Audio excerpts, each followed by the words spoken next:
You gotta understand, Victor wasn't just rich. He was the idea of rich. He was the kind of man who walked into a room and the temperature seemed to adjust itself to his preference. He didn't just wear suits. He wore armor tailored by Savile Row. And tonight, at the Harrington Academy Spring Gala, he was the king holding court. Harrington Academy, for those who don't know, is where the children of the successful go to learn how to be successful. It's all polished mahogany, hushed libraries, and tuition fees that could buy you a small house in the suburbs. The annual gala was held in the grand ballroom of the Omni Hotel downtown, a place where the crystal chandeliers weighed more than most people's cars, and the air smelled faintly of money and expensive French perfume. Victor Hale was the centerpiece of this entire operation. He'd made his fortune, a colossal, sprawling fortune, in tech infrastructure, the kind of business that sounded too complicated to fail. But more than his bank account, what people truly admired was his public image. He was the flawless American provider, the man who had it all and, crucially, handled it all with impeccable grace. He was there tonight not just as a wealthy parent, but as the guest of honor. His daughter, Charlotte Hale, sat beside him. Charlotte was 8 years old, small for her age, with her light-up sneakers barely touching the floor beneath her chair. She sat quietly, fidgeting occasionally with the ribbon on her pink dress, swinging her legs back and forth under the table when she thought no one was watching. She was proof, in the eyes of the other parents, that Victor's success had reached even his family. If your kid could sit still beside him for more than 5 minutes, people assumed he had everything under control. Victor was the blueprint. Before we continue, if you enjoy stories that make you think about human nature and hidden truths, subscribe to the channel. I post stories like this every week that you won't want to miss. The room was packed. Bankers, doctors, real estate moguls, all dressed in their finest, sipping champagne. But every few minutes, their eyes would drift back to Victor's table near the stage. They weren't just looking at him. They were taking notes. They wanted to absorb some of that Victor Hale aura. Now, let's shift our focus slightly away from the spotlight, down to a small, round table tucked almost behind the stage curtains. That's where you'd find Emma Jenkins. Emma was the school's accountant. She was the one who processed the wire transfers, chased the late tuition payments, and spent her days staring at spreadsheets filled with zeros and commas. She was the definition of invisible. She wore a simple navy dress that she hoped blended into the shadows, and she carried a nervous tension in her shoulders that made her look permanently braced for an incoming error report. Emma had no business being at the gala, really, except that someone had to be there to reconcile the charity pledges as they came in, and that someone was always the accountant. She was used to being overlooked. In fact, she preferred it. Her whole job was about accuracy and discretion, the quiet truth hidden behind the glossy exterior of the school's operations. From her vantage point, she had a perfect, if sideways, view of Victor Hale. She had processed enough of his foundation's large checks over the years to know his financial footprint well. She knew that when Victor's money came in, it was usually a massive, clean transaction. No fuss, no installment plans, just competence delivered in 7 figures. The headmaster, Dr. Sterling, a man whose voice was perpetually set to inspirational, tapped the microphone stand. The buzz in the room immediately dropped to a respectful hush. It was time for the main event, the acknowledgement of the major donors. Dr. Sterling began with the usual pleasantries, praising the community spirit and the bright future of Harrington Academy, but everyone knew who he was building up to. And now, Dr. Sterling boomed, leaning into the mic, his face shining under the stage lights, we come to a pillar of our community, a man whose dedication to excellence mirrors the very standards we strive to instill in our students. He paused for dramatic effect, letting the anticipation build. Victor Hale subtly adjusted his cufflink, a small practice gesture of humility that somehow only amplified his importance.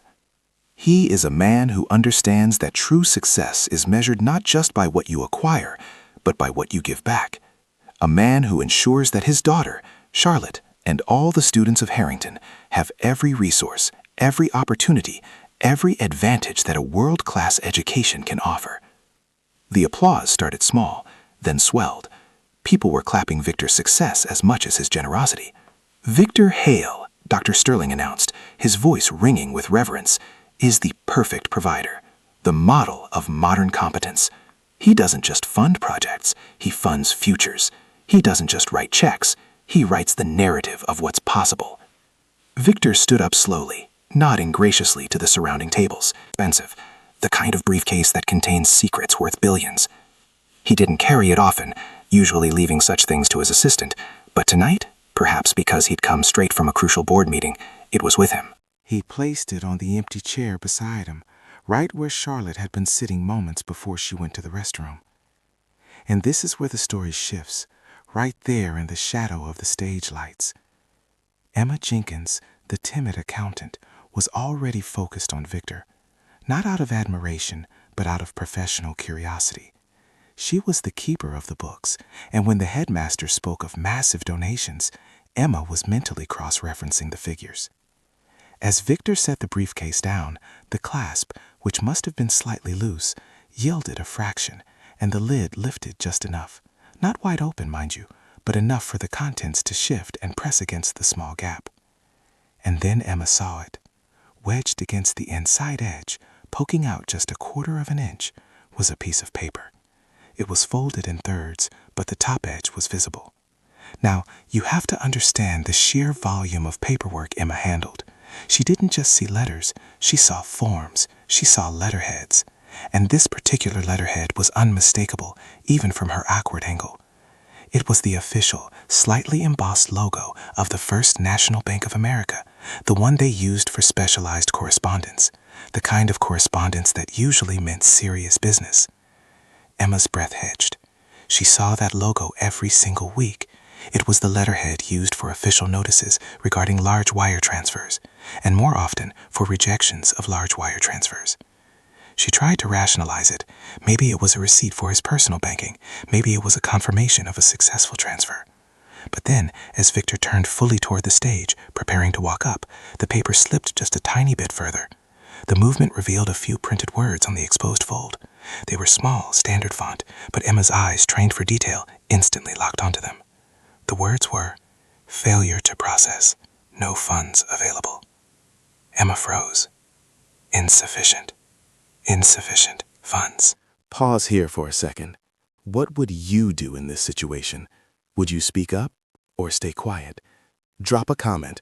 I genuinely want to know your answer before we continue. This wasn't a receipt. This was a decline notice. And it wasn't just any decline notice.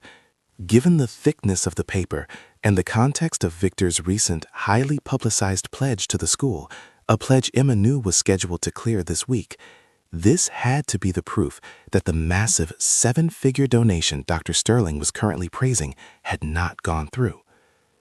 A cold knot formed in Emma's stomach.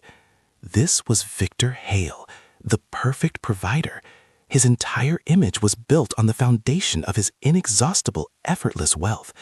And yet here, in a crumpled piece of paper peeking out of his expensive briefcase, was the silent, brutal truth that the money simply wasn't there. Dr. Sterling was still speaking, his voice reaching a crescendo of admiration. A man whose word is his bond, whose generosity knows no bounds. Please, join me in welcoming Mr. Victor Hale. The applause erupted again, a tidal wave of genuine respect and aspiration. Victor smiled, a practiced, confident smile, and began his short walk to the stage. Emma sat perfectly still, feeling like she was holding a live electrical wire. She, the quiet accountant who spent her life correcting typos and apologizing for minor clerical errors, possessed a secret that could shatter the magnificent edifice of Victor Hale's public life. She looked around the room. Nobody else could possibly see the paper. The lighting was too dim where the briefcase sat. Everyone was looking at Victor's face, not his discarded accessories. Everyone, that is, except for one other person who was just returning to the table. Charlotte Hale, Victor's daughter. Charlotte came back from the restroom with a staff member just as her father reached the bottom step of the stage. She skipped a little, the way 8-year-olds do when they're trying to be quiet but can't quite control their energy, before pausing, waiting for the loud clapping to stop so she wouldn't be in the way. She was standing right next to the chair where the briefcase rested, her pink dress swishing as she moved. Victor was already shaking the headmaster's hand, the crystal plaque shimmering under the lights. The headmaster gestured for Victor to approach the microphone. Charlotte reached for her small, sparkly purse, which was also on the chair, the kind with a unicorn charm dangling from the zipper that she had insisted on bringing despite her father's protests. As she grabbed for it, she bumped the briefcase slightly, and it wobbled. "Oops," she whispered to herself, steadying it with her small hand. Unlike Emma, Charlotte didn't recognize the specific bank letterhead. She hadn't spent years processing their forms, but she saw the paper sticking out. She saw that it was white and official-looking, and it had fallen partly out when she'd bumped the case. Charlotte was curious in the way children are, noticing shiny things, noticing things that were out of place, noticing things that looked important, even when they didn't understand why. She tilted her head, squinting at the paper in the dim light. Her brow furrowed slightly as she tried to make out the words. Reading wasn't her strongest subject yet. She still sometimes mixed up her B's and D's, but she could read big words when they were printed clearly. She reached out with her small fingers, delicately, almost unconsciously, and tugged the paper out just a little bit more so she could see it better. The fold opened slightly, revealing a full line of text near the top. She mouthed the words silently, the way kids do when they're concentrating really hard on reading. Failure to process. She squinted harder. No funds. Charlotte's eyes went wide, the kind of wide that happens when a child realizes something is wrong but doesn't quite understand what. She knew no was bad. She knew funds meant money. Daddy talked about funds all the time. She looked up at the stage, where her father was now standing at the microphone, looking tall and important. Then she looked back down at the paper, holding it carefully with both hands, like it might break. Her mind worked in the simple, direct way that children's minds do. If it says no funds, that means no money. If Daddy is getting a prize for giving money, but the paper says no money, that doesn't match. She bit her lip, a nervous habit she had when she was confused or worried. Her light-up sneakers blinked pink and purple as she shifted her weight from foot to foot. And now, Dr. Sterling was saying on stage, beaming, "We come to thank this extraordinary man, Victor Hale, whose remarkable generosity has made tonight possible." Charlotte looked from the paper to her father, then back to the paper. The contradiction bothered her the way contradictions bother all children. When adults say one thing but something else is true, it creates a wobble in their understanding of the world.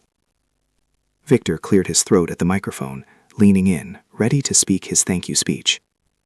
"Dr. Sterling, thank you," Victor began, his voice smooth and impressive. "It is always a privilege to support Harrington Academy. My philosophy, as many of you know, is simple. Preparation is everything. We must always ensure we have the resources ready for tomorrow's challenges." He was interrupted, not by applause, but by a small, uncertain voice rising from the front table. It was Charlotte. She hadn't meant to interrupt. She just had a question. And when you're 8 and confused, you ask questions. That's what you do. "Daddy?" she called out, her voice higher and thinner than the confident clarity she'd had in the original story. Can you feel the tension in that room? If you're following along with this story, hit the like button. Let's see how many of us are here witnessing this together. It wavered slightly, the way kids' voices do when they're not sure if they should be speaking. Victor paused mid-sentence, a flicker of annoyance crossing his face before he smoothed it into patient father mode. He looked back at her, his smile tight. "Yes, Charlotte. What is it, sweetheart?" Charlotte held up the paper with both hands, gripping it tightly. Her fingers were small against the white sheet. Daddy, I found this paper. It fell out of your bag when I bumped it. Sorry." Several people in the nearby tables turned to look. An 8-year-old interrupting the gala's main event was unusual, but children do unpredictable things. "That's all right, honey," Victor said, his voice taking on that carefully controlled patience adults use when they're annoyed but trying not to show it in public. "Just put it back, please. Daddy's in the middle of something important. But Charlotte didn't put it back. She was still trying to solve the puzzle in her head. She looked down at the paper again, her small brow furrowed in concentration. "But Daddy," she said, louder now, her child's voice carrying in the quiet room with that unfiltered clarity kids have before they learn to whisper. "This paper says no funds. I can read it. See?" She held it up higher, as if showing him would help. "It says right here, NOFUNDS. That means no money, right?" A ripple of uncomfortable shifting went through the nearby tables. Victor's practiced smile faltered. "Charlotte, that's grown-up business paperwork. You wouldn't understand it. Please put it down." "But they just said thank you for the money," Charlotte continued, genuinely confused, speaking in that innocent, persistent way that children do when they're trying to understand something. "Mr. Sterling said you gave money for the science thing, the new building, but this says no funds. How can you give money if there's no money?" The silence that fell over the room was thick and awkward. Charlotte wasn't being defiant or dramatic. She was genuinely trying to understand why the adults were saying one thing when the paper said another. To her 8-year-old logic, it was like being told it was sunny outside when she could clearly see rain. Dr. Sterling, still standing beside Victor on stage, looked like someone had just told him his car was being towed. His face went pale. Victor took a step toward the edge of the stage, his voice dropping to that warning tone parents use when their children are embarrassing them in public. "Charlotte Marie Hale, I need you to put that paper down right now and sit quietly." Charlotte flinched a little at the use of her full name. Kids always know that means trouble, but she didn't put the paper down. She was holding it with both hands now, close to her chest, protective of it in the way kids protect something they think is important. "But, Daddy, I don't understand," she said, her voice getting smaller, more uncertain. She wasn't trying to challenge him. She was trying to make sense of something that didn't make sense. "If the paper says there's no money, why did they give you the pretty prize?" Her words were simple, direct, and devastatingly clear. People were starting to whisper now, not loudly, but enough that it created a buzz. A child's confusion was forcing them to pay attention to a contradiction they'd been content to ignore. Victor came down from the stage, moving quickly but trying to maintain composure. He walked straight to Charlotte, towering over her. To him, she was an 8-year-old who had just humiliated him. To her, she was a confused little girl who'd found a paper that didn't match what the grown-ups were saying. "Give me that paper, Charlotte," he said firmly, reaching for it. Charlotte pulled it back instinctively, the way kids do when they think something's about to be taken away. "But I just want to understand." "Now, Charlotte." "Daddy, you always say lying is bad," Charlotte said, her voice trembling now, close to tears because she could feel she'd done something wrong but didn't understand what. "You tell me to always tell the truth, but this paper says something different from what they just said. Did somebody make a mistake?" She was giving him an out, the way children do when they love their parents and want to believe the best. Maybe it was a mistake. Maybe someone got the wrong paper. Maybe the grown-ups just didn't know yet. But Victor didn't take the out. "You don't understand business, Charlotte," he snapped, his voice low and harsh. "This is exactly why children shouldn't touch things that don't belong to them. You've made a scene over nothing." Charlotte's eyes filled with tears. She wasn't crying yet, but her bottom lip was trembling. "I didn't mean to make a scene. The paper fell out and I read it and—" "You embarrassed me," Victor hissed, quiet enough that only the closest tables could hear. "In front of everyone." "But the paper says—" "I don't care what you think it says." The harshness of his voice made Charlotte take a step back. She was clutching the paper to her chest now, her small hands wrinkling it. A tear rolled down her cheek. "Are you in trouble, Daddy?" she asked in a tiny voice, the kind of voice kids use when they're scared. "Is that why you're mad? Did something bad happen with the money?" The question hung in the air, innocent and terrible. Victor reached for the paper again, more forcefully this time, but Charlotte, operating on pure instinct and confusion, turned away, protecting it. "No, I need to understand," she said, her voice breaking into a sob. "You're acting scary, and I don't understand why. I just found a paper." Several women in the nearby tables looked distinctly uncomfortable. Watching a grown man tower over a crying 8-year-old was not good optics, especially when that 8-year-old was asking reasonable questions. Emma Jenkins, watching from her distant table, felt her heart breaking. This wasn't a calculated exposé by a teenager.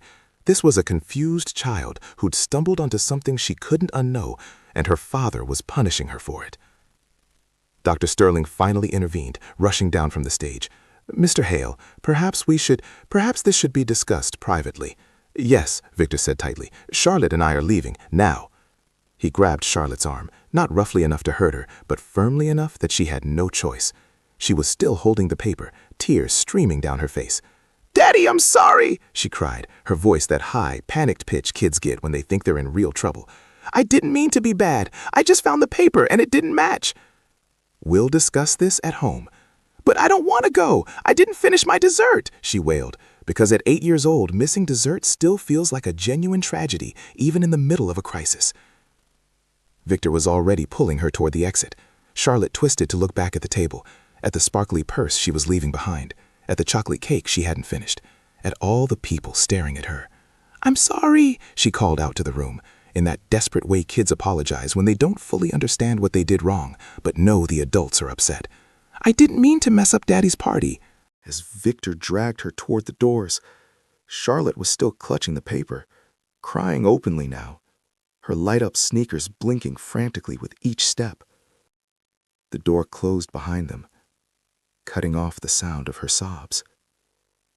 The silence that remained in the ballroom was suffocating. If this scene hit you as hard as it hit me while writing it, make sure you're subscribed. I write stories that matter, stories that make you feel something real. Don't miss the next one. Emma Jenkins sat frozen at her table, her hands clenched so tightly her knuckles were white. That hadn't been a calculated revelation. That had been a child trying to make sense of adult contradictions and being punished for it. Dr. Sterling stood alone on the stage, his carefully prepared evening in ruins. The other parents were whispering furiously now, but their whispers weren't about financial scandal. They were about the image of Victor Hale dragging his sobbing 8-year-old daughter out of the gala for asking an honest question. One of the mothers at a nearby table, Mrs. Patterson, who taught 2nd grade, stood up abruptly. "Excuse me," she said to her husband, her voice shaking. "I need some air." She wasn't the only one disturbed. Whatever complicated financial maneuvering Victor had been doing, it was now secondary to the image everyone had just witnessed. A powerful man silencing a confused child for exposing an inconvenient truth. The lawyer, Mr. Henderson, who had spent years admiring Victor's business acumen, was staring at the door with a look of deep unease. He had children. He'd seen that kind of fear in Charlotte's eyes. Dr. Sterling tried to salvage the evening. "Ladies and gentlemen, please, let's continue with our program. Sometimes family matters require immediate attention, but we have other generous donors to recognize." But no one was listening. The energy had drained from the room completely. Back in her corner, Emma Jenkins made a decision. She stood up, smoothed her navy dress, and walked quietly out of the ballroom. She wasn't leaving. She was going to her office. She was going to make copies of everything: the decline notice, the transfer logs, the tuition payment caps. Because if Victor Hale was willing to be that harsh to his own daughter for asking an innocent question, Emma knew exactly what he'd do to anyone else who threatened to expose him. Charlotte needed someone to document the truth she'd accidentally revealed. The next morning, Emma arrived at Harrington Academy before dawn, just as she'd planned. But when she walked into the administrative building, she wasn't alone. Sitting on the bench outside her office, still in her wrinkled pink gala dress, clutching her sparkly unicorn purse, was Charlotte Hale. The little girl's eyes were red and puffy from crying. Her hair, which had been so carefully styled the night before, was messy and tangled. She looked up when Emma approached, and fresh tears spilled down her cheeks. "I ran away," Charlotte said in a small, shaky voice. "Daddy was so mad. He wouldn't stop yelling. He said I ruined everything, and I was ungrateful, and... She dissolved into sobs. Emma's heart broke. She knelt down in front of Charlotte, bringing herself to the child's eye level. "Charlotte, honey, does your father know where you are?" She shook her head, hiccuping through her tears. "I snuck out really early. I took a taxi. I used the money from my piggy bank. She held up a handful of crumpled bills and coins. The driver was nice. He asked if I was okay, and I said I was going to school early for a project. "Oh, sweetie. I brought this," Charlotte said, pulling the crumpled bank notice from her purse. "Daddy tried to take it, but I hid it under my pillow when he wasn't looking. Is it bad? Did I do something really bad?" Emma gently took the paper, smoothing it out. There it was, the official decline notice, wrinkled from being clutched by small, frightened hands. "No, Charlotte, you didn't do anything bad. You told the truth, but everyone got upset, and Daddy hates me now." Fresh sobs shook her small shoulders. Emma pulled Charlotte into a hug, and the little girl collapsed against her, crying the way children cry when they've been holding everything in for too long. "Your daddy doesn't hate you," Emma said softly, though she wasn't entirely sure that was true. "But he's upset because sometimes adults make mistakes, and they don't like it when those mistakes become public. He said I'm not his daughter anymore," Charlotte whispered into Emma's shoulder. "He said if I wanted to act like I didn't trust him, I could see how it feels to not have a father." Emma's jaw clenched. She held Charlotte tighter. "He was angry and said something cruel. That's not okay. None of this is your fault, Charlotte." Charlotte pulled back, wiping her nose with her hand. "But I still don't understand. Why did he accept the prize if the paper says there's no money? Was he lying?" Emma looked at this 8-year-old girl, scared, confused, and desperately trying to make sense of adult dishonesty. She deserved an honest answer. "Yes," Emma said gently. "He was lying. The bank said his account didn't have enough money to make the donation, but he accepted the prize and the thank yous anyway, hoping no one would find out." Charlotte's eyes widened. But that's wrong. That's what you get in trouble for in school. If you say you did your homework but you didn't, that's lying and you get in trouble." "You're absolutely right. It is wrong. Then why was everyone mad at me? I just said what the paper said." Because sometimes, Charlotte, people don't want the truth if the truth makes them uncomfortable.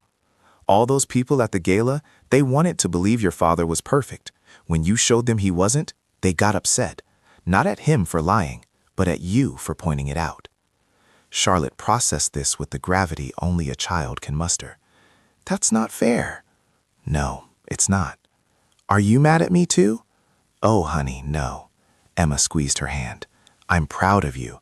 You were honest when it was really, really hard to be honest." Charlotte's bottom lip trembled. "I don't want to go home." Emma's office phone rang then, shrill in the quiet hallway. She stood up and unlocked her door, keeping Charlotte close beside her. She picked up the phone. "Emma Jenkins? Miss Jenkins, this is Dr. Sterling." The headmaster's voice was clipped and stressed. "Have you, by any chance, seen Charlotte Hale this morning? Her father called the school 20 minutes ago in a panic. The child is missing." Emma looked down at Charlotte, who was watching her with wide, scared eyes. "She's here," Emma said. "She's safe. Thank God. I'll notify Mr. Hale immediately." "Wait," Emma interrupted. "Before you do that, you need to know that Charlotte is very upset. She's scared of her father. He said some things to her last night that frightened her. Miss Jenkins, that's a family matter." "It became a school matter the moment she showed up here seeking safety," Emma said firmly. "I'm not letting her go back until we involve the proper authorities to ensure she's protected." There was a long silence on the other end of the line. "Miss Jenkins, you're putting the school in a very difficult position," Dr. Sterling said carefully. "Victor Hale is already threatening legal action for what happened last night. If we're seen as harboring his daughter—" "Then harbor me," Emma said. "I'll take full responsibility. But I won't send a frightened 8-year-old back to a man who verbally abused her for telling the truth." Charlotte had wrapped her arms around Emma's waist, pressing her face against Emma's side. Dr. Sterling sighed heavily. "I'll make some calls. Social services will need to be involved. This is a disaster." "The disaster started when we built this school's future on one man's lies," Emma said. Charlotte just had the courage to point it out. She hung up the phone and knelt down again, looking Charlotte in the eyes. "Okay, here's what's going to happen. Some people are going to come talk to you. Nice people, whose job is to make sure kids are safe. They're going to ask you questions about what your daddy said to you last night. And you are going to tell them the truth, okay? Just like you did at the gala. Will I get in trouble? Charlotte's voice was tiny. No, baby, you won't get in trouble. Not anymore. What about Daddy? Emma hesitated, then decided Charlotte deserved honesty. Your daddy might get in trouble. Because what he did, lying about the money, and then getting angry at you for finding out, those things have consequences. Charlotte nodded slowly, processing this. Then she looked down at the crumbled banknote Emma was still holding. Can I keep that? She asked. I want to show the nice people, so they know I'm not making it up. Emma's throat tightened. An 8-year-old shouldn't have to prove she's telling the truth about her own father. But that was the world they were in. Yes, honey, you can keep it. Charlotte took the paper carefully, folding it as neatly as her small hands could manage, and tucked it back into her sparkly purse next to her piggy bank money. Miss Jenkins, she said quietly, do you think the school will be okay without Daddy's money? Even in the middle of her own crisis, she was worried about the school, about other people. The school will be fine, Emma assured her. There are lots of people who want to help. Real help, not pretend help. Charlotte nodded, then yawned hugely, her exhaustion catching up with her. I'm really tired. I didn't sleep much. I bet. Why don't you sit in my chair and rest while we wait for people to arrive? Emma guided Charlotte to the big office chair, and the little girl curled up in it, looking impossibly small. Within minutes, emotionally and physically exhausted, Charlotte was asleep, her small hand still clutching her unicorn purse. Emma stood watching her, this brave little girl who'd accidentally brought down an empire with a simple question. Why don't the words match? An hour later, a social worker named Mrs. Chen arrived, along with a family advocate and a police officer. They were gentle and professional, but their presence in the school's administrative building sent shockwaves through the staff. Charlotte woke up when they arrived, momentarily disoriented and frightened, but Emma stayed close, holding her hand as Mrs. Chen explained what would happen next. Charlotte, honey, my name is Mrs. Chen. I work for the state, and my job is to make sure kids are safe and happy. Can you tell me why you came to school so early today? Charlotte glanced at Emma, who nodded encouragingly. I was scared, Charlotte said in a small voice. Daddy was really mad at me. He yelled a lot. What did he say when he was yelling? He said I embarrassed him. He said I ruined everything. He said, Charlotte's voice cracked. He said if I wanted to act like I didn't have a father, he'd show me what that was like. Mrs. Chen's expression remained neutral, but she made careful notes. Did he hurt you physically? Did he hit you or push you? No, he just yelled really loud and his face got all red and scary. And that's when you decided to leave. Charlotte nodded. I waited until he went to sleep. Then I took my piggy bank money and called a taxi from the phone book. I told the taxi man I had a school project. Mrs. Chen looked impressed despite herself. That was very resourceful of you. I learned about taxis in social studies, Charlotte explained seriously. We learned about city services. The police officer knelt down next to her chair. Charlotte, can you tell us about the paper you found? The one from the bank? Charlotte immediately pulled it from her purse and handed it over, as if she'd been waiting to show someone official. I found it in Daddy's briefcase at the party. It fell out a little bit when I bumped the bag, and I could see words, so I pulled it out more to read it. It says no funds, which means no money. But the man on stage was saying thank you to Daddy for giving money. It didn't match. She explained it with the simple logic of a child. If A doesn't match B, something is wrong. And when you asked your father about it, what happened? He got really mad. He said I didn't understand business and I was making a scene. He took me home and yelled for a really long time. She paused. I think I messed up his whole night. You didn't mess anything up, the officer said gently. You just asked an honest question. That's what Miss Jenkins said too. They interviewed Charlotte for about 30 minutes, keeping it age-appropriate and taking frequent breaks when she got overwhelmed. Emma stayed the entire time, a quiet, steady presence. Finally, Mrs. Chen closed her notebook and smiled at Charlotte. You did really well, sweetheart. You're very brave. What happens now? Charlotte asked. Do I have to go home? Not right away, Mrs. Chen said carefully. We're going to have you stay with a safe family for a little while, just until we make sure everything is okay at your house. It's kind of like a sleepover, but for a few days. Charlotte's eyes filled with tears again. I don't want to go to strangers. I know, honey, but these are people whose job is to take care of kids. They're really nice, and you can bring your purse and your special things. Charlotte turned to Emma, panicked. Can't I stay with you? Emma's heart cracked. Oh, Charlotte, I wish you could, but there are rules about who can take care of kids in situations like this. These people are trained specially for it. But I trust you, Charlotte whispered. I know, and I'll come visit you, okay? Every day if they'll let me. Mrs. Chen gave Emma an appreciative look. Actually, Miss Jenkins, you can be listed as an approved visitor. Charlotte clearly feels safe with you. That's important. Charlotte wiped her eyes with the back of her hand. Promise you'll visit? I promise, Emma said, squeezing her hand. Within the hour, Charlotte was placed with a foster family, the Hendersons, a kind couple in their 50s who had been doing this for years. They arrived with a cheerful attitude and a stuffed elephant as a welcome gift. Charlotte clutched the elephant, but looked back at Emma with frightened eyes as she was led away. Remember, Emma called after her, you told the truth. That's always the right thing to do.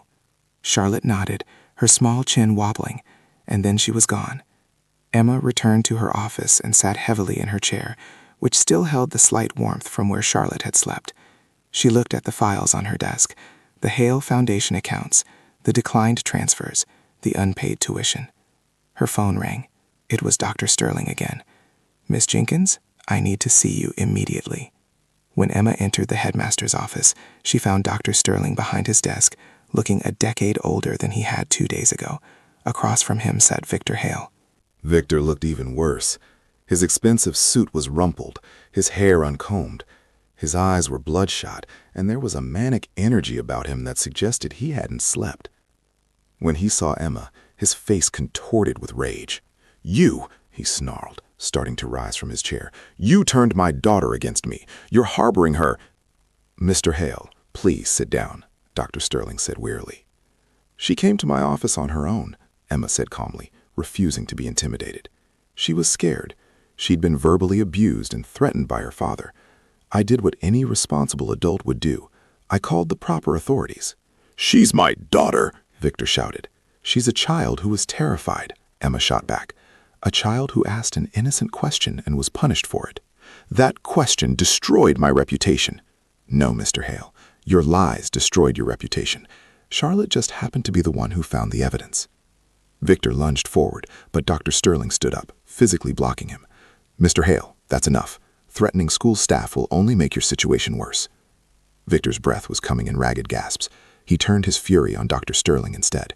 You enabled this. You brought that accountant into this situation. You should have controlled the information. Do you have any idea what this has done to me? My company's stock has tanked. My creditors are circling. The board is calling for my removal. My wife has filed for divorce. And my daughter, my own daughter. His voice broke. Emma felt a flicker of something almost like pity. Almost. But then she remembered Charlotte's tear-stained face, her small voice saying, He said I'm not his daughter anymore. Your daughter, Emma said coldly, is 8 years old. She found a piece of paper and asked a question. Everything that happened after that was a consequence of your choices, not hers. Victor's eyes were wild now. I could have fixed it. I had deals in motion. I had solutions. I just needed more time. If she had kept her mouth shut for 1 more week, then you would have been lying to these people for 1 more week, Emma interrupted. And when the truth eventually came out, and it always does, it would have been even worse. You don't understand business, Victor spat. Sometimes you have to project confidence even when you're broke, Emma finished. That's not confidence, Mr. Hale. That's fraud. Dr. Sterling held up his hands. Enough. Miss Jenkins, I called you in here because Mr. Hale is demanding access to Charlotte. I wanted you to be aware that he's been denied by social services, pending their investigation. Good, Emma said simply. Victor turned on her again. You poisoned them against me. You told them lies. I told them facts, Emma corrected. I showed them the bank notice. I showed them the records of your unpaid tuition. I told them exactly what Charlotte told me. that you verbally abused her and threatened to disown her for telling the truth. That's taken out of context. There is no context that makes threatening an 8-year-old acceptable, Mr. Hale. Victor collapsed back into his chair, his face in his hands. For a moment, he looked less like the powerful titan of industry and more like a desperate man watching his entire world crumble. "She was supposed to be on my side," he said quietly, his voice muffled. "She's my daughter. She was supposed to be loyal." "She's a child," Emma said, her voice gentler now, but still firm. "Children aren't supposed to be loyal to their parents' lies. They're supposed to be protected, loved, and taught right from wrong. You taught her that lying is bad, and then you got angry when she applied that lesson to you." Victor looked up at her, his eyes red. "Yes," Emma agreed. "You have." The silence stretched between them. Finally, Dr. Sterling cleared his throat. "Mr. Hale, I'm going to have to ask you to leave campus. You're no longer welcome at Harrington Academy events, and given the circumstances, we'll need to discuss Charlotte's continued enrollment here." Victor stood slowly, mechanically. He looked at Emma one last time. "This isn't over," he said, but there was no heat in it anymore, just exhaustion. "Actually, Mr. Hale," Emma said, "I think it is." Victor left without another word. Dr. Sterling sat back down heavily. "Ms. Jenkins, the board met this morning. They've asked for my resignation." Emma wasn't surprised. "I'm sorry." "Don't be. They were right to ask. I ignored your warnings. I prioritized the school's image over its integrity." He gave her a tired smile. "They've asked you to take over as interim financial director." Emma blinked. "What?" "You're the only one who had the courage to tell the truth. That's the kind of leadership we need right now." He stood up and extended his hand.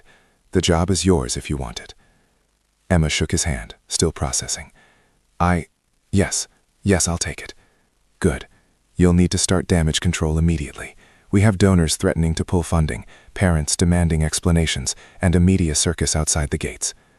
Emma took a deep breath. "I'll handle it." And she did. Over the following weeks, Emma worked tirelessly to stabilize Harrington Academy's finances. She was transparent with donors, showing them exactly where their money went, and implementing new verification systems to prevent future fraud. Some donors left, uncomfortable with the scandal, but others, impressed by her honesty, actually increased their support. The media had a field day with the Victor Hale story. The headlines were brutal. Tech mogul's empire built on empty promises. 8-year-old exposes father's financial fraud. The fall of the perfect provider. Victor himself largely disappeared from public view. His company ousted him from the board. His assets were seized to pay creditors. His penthouse was sold at auction. The man who had once been the pinnacle of success became a cautionary tale. But Emma's concern wasn't with Victor, it was with Charlotte. True to her promise, Emma visited Charlotte every day at the Henderson foster home. At first, Charlotte was withdrawn and sad, crying herself to sleep most nights. She worried constantly about her father, despite everything. "Is Daddy okay?" she would ask Emma during visits. "Is he eating? Does he have a place to sleep?" "Your daddy is a grown-up, sweetie," Emma would tell her gently. "He's taking care of himself. You don't need to worry about him. He needs to worry about you." "But I made everything bad," Charlotte would say, tears streaming down her face. "If I hadn't found that paper, then the lie would have kept going," Emma said firmly. "Charlotte, listen to me. You did nothing wrong. Your father made bad choices. You just happened to be the one who found out about them. None of this is your fault." It took weeks of these conversations, along with therapy sessions with a child psychologist, before Charlotte began to internalize this message. Mrs. Henderson, the foster mother, was patient and kind. She had a daughter Charlotte's age, Mia, and the two girls became fast friends. Slowly, Charlotte began to smile again. She played with dolls, watched cartoons, did her homework at the kitchen table like a normal kid.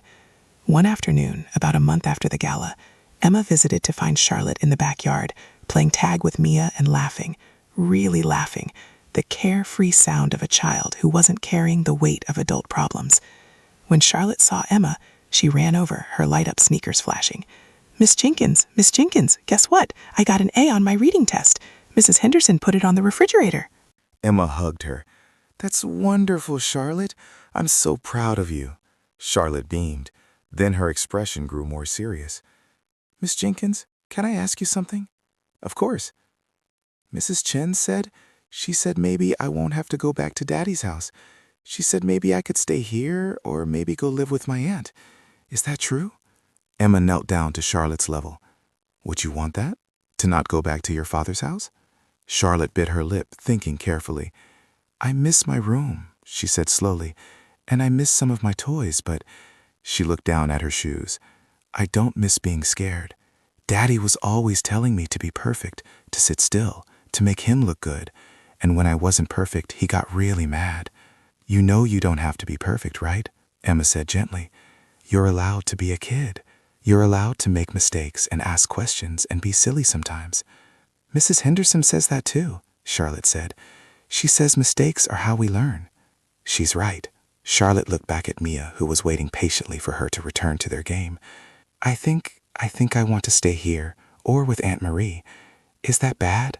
Is it bad that I don't want to live with Daddy anymore? No, sweetie, it's not bad. It's honest. And being honest, even when it's hard, is something you're very good at. Charlotte smiled a little. That's what got me in trouble, though. No, Emma said firmly. Your honesty exposed someone else's lies. That's different. You should never feel bad about telling the truth. Charlotte thought about this, then nodded. Okay. She gave Emma another hug, then ran back to play with Mia, her laughter ringing out across the yard. Emma watched her go, relief flooding through her. Charlotte would be okay.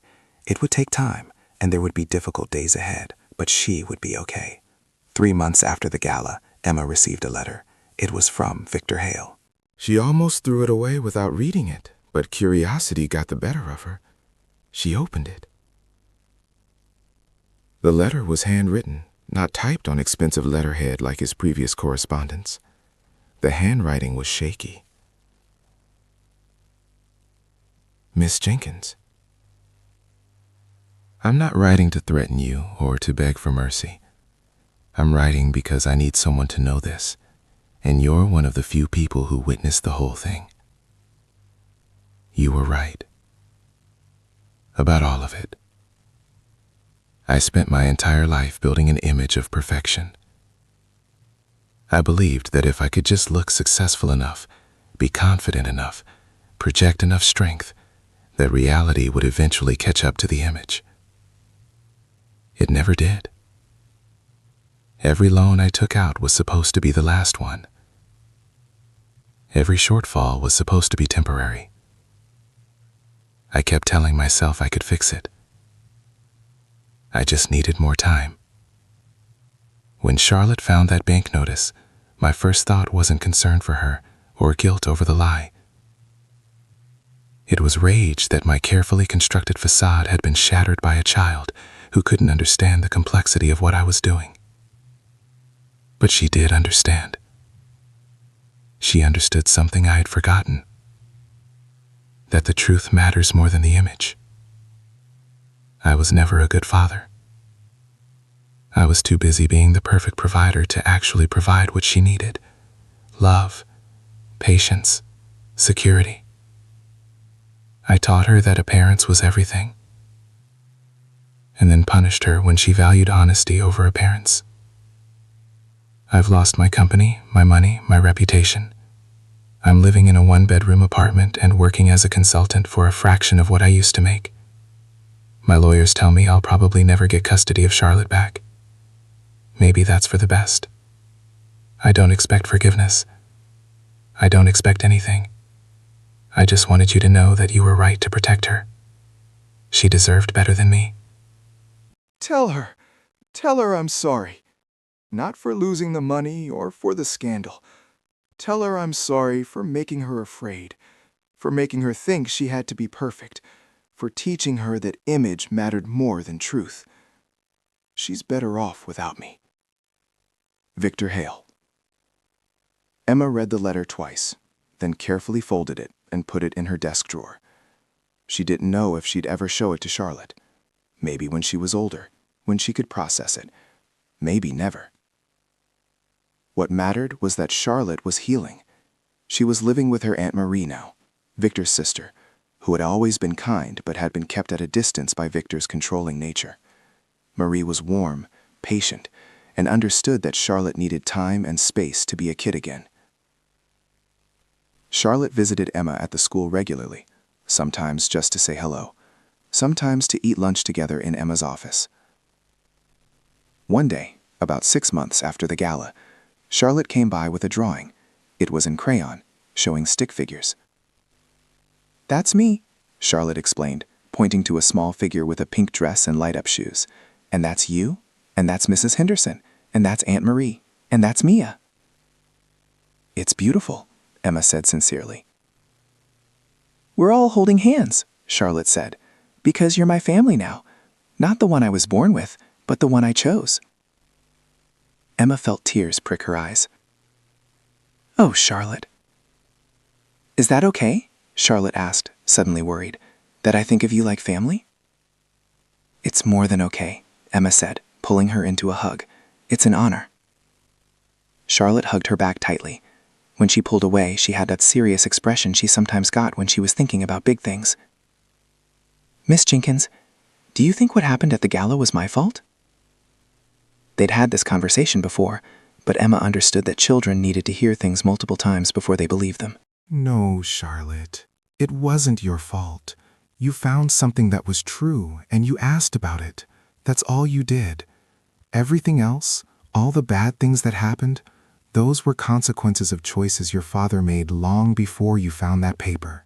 But if I'd just been quiet, then the lie would have kept going, and more people would have been hurt. The school would have built plans around money that didn't exist. Other families would have been affected. You stopped something bad from getting worse. Charlotte nodded slowly. My therapist says that too. Your therapist is right. I still feel sad sometimes, Charlotte admitted. About Daddy. I miss him. Even though he was scary sometimes, he was still my daddy. That's okay too, Emma said gently. You can miss someone and still know that being away from them is healthier for you. Those feelings can exist at the same time. Grown-up feelings are complicated, Charlotte sighed. Emma laughed. Yes, they are. But you're doing an amazing job figuring them out. Charlotte smiled, then glanced at the clock on Emma's wall. I have to go. Aunt Marie is taking me and Mia to get ice cream. Want to come? I'd love to, Emma said.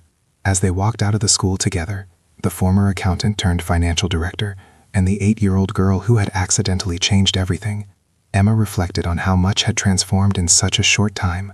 Harrington Academy was more stable now than it had been in years. The new verification systems Emma had implemented meant that every donation was confirmed before any plans were made. The school's reputation had taken a hit, but it was recovering, built now on genuine integrity rather than flashy promises. Dr. Sterling had retired quietly, and the board had officially offered Emma the permanent position of financial director. She'd accepted, on the condition that the school implement a new policy. Any financial concerns raised by staff would be investigated immediately, regardless of who was involved. The board agreed. As for Victor Hale, he had faded from public consciousness. There were occasional mentions of him in business journals, cautionary tales about over-leveraging and the dangers of prioritizing image over substance. But mostly he was forgotten, the fate that men like him fear most. Emma held Charlotte's hand as they walked to the parking lot, where Aunt Marie and Mia were waiting. Miss Jenkins? Charlotte said as they approached the car. Yes, sweetie? Thank you for believing me. That night at the gala, I was really scared, but you believed me. Always, Emma said. I'll always believe you when you tell the truth. Charlotte smiled, a real, genuine child smile, and climbed into the car. As Emma drove behind them to the ice cream shop, she thought about the strange path that had led here. A bank notice, a briefcase, a child's innocent question. And from those small moments, everything had changed. The perfect provider had fallen, but in his place, something better had emerged. A community built on truth. A child learning that honesty was more valuable than perfection. and a woman who had found her voice after years of silence. Sometimes the smallest voices ask the biggest questions, and sometimes, if you're brave enough to answer them honestly, everything changes. At the ice cream shop, Charlotte ordered a triple scoop of chocolate with rainbow sprinkles. She ate it messily, getting chocolate on her nose, laughing with Mia about something that had happened at school. She looked like what she was, a normal 8-year-old kid, sticky and happy and unburdened by adult secrets. Emma watched her and felt the deep sense of peace. This was what winning looked like. Not the applause in a grand ballroom or the praise of the powerful. Just a child, laughing over ice cream, free to be exactly who she was. Thank you for listening all the way to the end. Seriously, that means everything. If this story made you feel something, 3 things.